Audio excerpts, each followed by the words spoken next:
Eklerin pişmə qaydalarının ən önəmlisi budur. Ən önəmli sobanın qapısı açılmamalıdır. Sərbəst şüşədən baxırsınız, özünüzə saat qoyursunuz.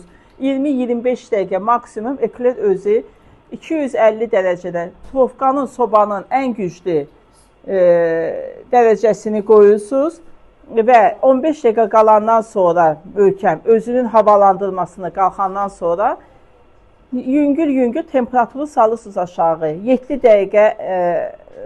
dəqiqədən sonra biraz da temperaturu salırsınız. 7 dəqiqədən sonra bir də temperaturunu salırsınız və son temperaturda 100-120 dərəcədə qoyursunuz qurumağa. Ekler hər tərəfli pişməlidir.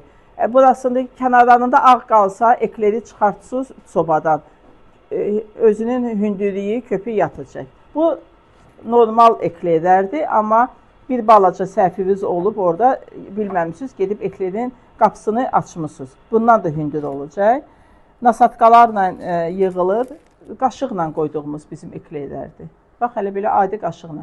Əgər eklerin üstü çatlayırsa, deməli eklerimiz yaxşı qalxıb, hündürlüyü qalxıb, içi də pişib.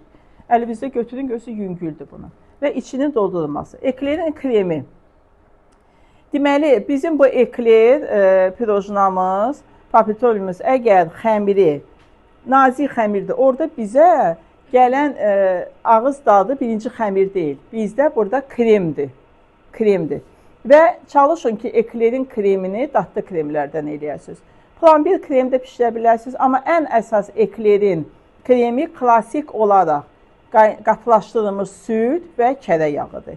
Bir banka qatılaşdırılmış süd 370 qram, 250 qram kərə yağı qatıb krem etsiniz, çox dadlı bir ağız dadınızı əldə edə bilərsiniz. Çünki birinci bunun dadına baxanda dişləmində ən böyük kütlə gələn kremdir. O kremi hiss eləməlisiniz ki, sizə rahat olsun. Özü nədir ki, nazik qabıqdır da. Və doldurulması. Ekleri mən kəsmirəm. Bir kənarında bir yer eləyirəm onun üçün. Bax, belə nazik bir nasatka ucunu seçirəm. Günay, şokoladımız hazırdır.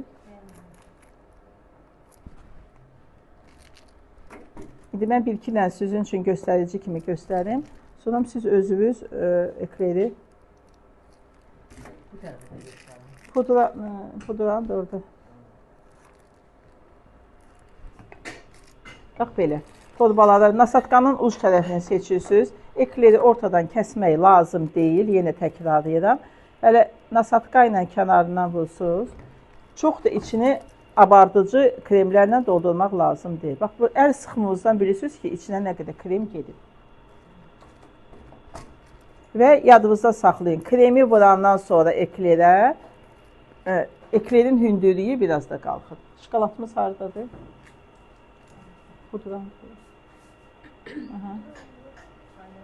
Və üstünün dekorunda şokoladı əridirik.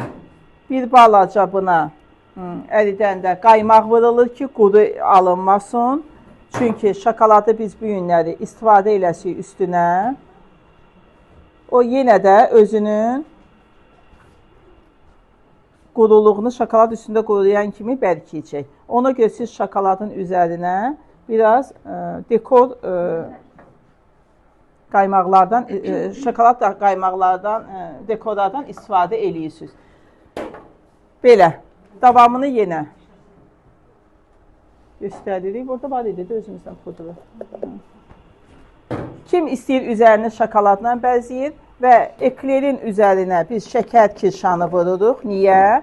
Çünki xəmiri düzdür, tərkibində bir çay qaşığı şəkər tozu varımızdır.